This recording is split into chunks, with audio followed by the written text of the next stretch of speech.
అగ్రిగోల్డ్ బాధితులను మోసం చేసిన సీఎం జగన్మోహన్ రెడ్డిని గద్దెదించి టీడీపీ, జనసేన, బీజేపీ ఉమ్మడి కూటమి అభ్యర్థులను గెలిపిస్తామని అగ్రిగోల్డ్ బాధితుల సంఘం రాష్ట్ర ఉపాధ్యక్షుడు పురెడ్ల శేషకుమార్ రెడ్డి చెప్పారు.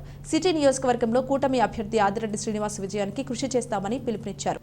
రాజమండ్రి ప్రెస్ క్లబ్లో శుక్రవారం ఏర్పాటు చేసిన మీడియా సమావేశంలో ఆయన మాట్లాడుతూ ఖాతాదారులతో సుమారు 7,000 కోట్ల రూపాయలు కట్టించుకున్న అగ్రిగోల్డ్ 2017లో బోర్డు తిప్పేసిందని, అప్పటి టీడీపీ ప్రభుత్వం అగ్రిగోల్డ్ ఆస్తులను సీజ్ చేసి తమకు న్యాయం చేస్తామని, డబ్బు ఇప్పిస్తామని చెప్పిందన్నారు. అగ్రిగోల్డ్ బాధితులంతా విజయవాడలో ఆందోళన చేపడితే అప్పటి ప్రతిపక్ష నాయకుడు జగన్ తమ శిబిరం వద్దకు వచ్చి బాధితులు ఒక్కొక్కరికి 3 లక్షలు కాదు 10 లక్షలు నష్టపరిహారంగా ఇప్పిస్తానని హామీ ఇచ్చారని, తమ డబ్బు పువ్వుల్లో పెట్టి ఇప్పిస్తామని చెప్పి మోసం చేశారన్నారు. ఆ మాటలు నమ్మి 2019 ఎన్నికల్లో రాష్ట్ర వ్యాప్తంగా అగ్రిగోల్డ్ బాధితులంతా వైసీపీకి ఓట్లు వేసి గెలిపించామని పూరెట్ల శేషకుమార్ రెడ్డి చెప్పారు. జగన్ అధికారంలోకి వచ్చాక ఒక్కొక్కరికి 10,000 మాత్రమే మొక్కుబడిగా ఇప్పించి చేతులు దులుపుకున్నారని మండిపడ్డారు.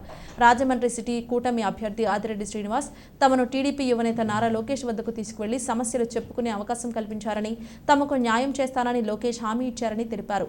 అగ్రిగోల్డ్ బాధితుల సంఘం ప్రతినిధులు పి పూర్ణచంద్రరావు, ఎన్ నాగిరెడ్డి, పి భవానీ, వెంకట్రావు, చినబాబు, జి సతీష్, చింతాకుల శ్రీనివాస్ తదితరులు పాల్గొన్నారు. అప్పటి ప్రతిపక్ష నాయకుడిగా ఉండేటువంటి జగన్మోహన్ రెడ్డి మా దగ్గరకు వచ్చి, దీక్షా శిబిరం దగ్గరకు వచ్చి, ఆ రోజు మేము మీకు అండగా ఉంటా 3 నెలల కాలంలో 1,150 కోట్ల రూపాయలు ఇచ్చి 20,000 రూపాయలు బాధితులందరూ కూడా న్యాయం చేస్తా, 6 నెలల కాలంలో వడ్డీలతో సహా మొత్తం జమ చేస్తా మీ అందరికీ కూడా అని చెప్పేసి హామీ ఇవ్వడం జరిగింది.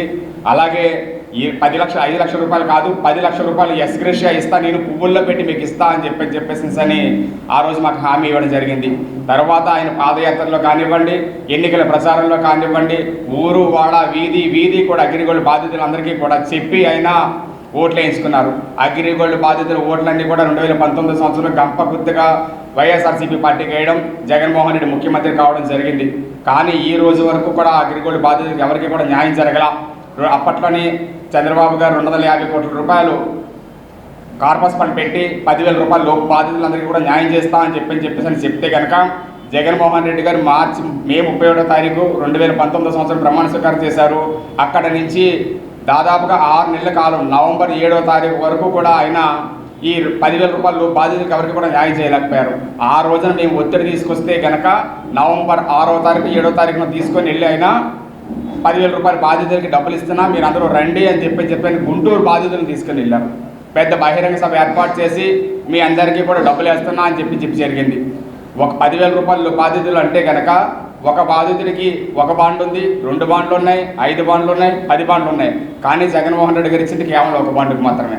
వాళ్ళ ద్వారా మాకు న్యాయం చేస్తా అని చెప్పేసి హామీ లభించడం జరిగింది. కాబట్టి ఈ రోజున మేము కూటమి అభ్యర్థులకి ఓటు వేయాలని చెప్పేసి నిర్ణయించుకున్నాం.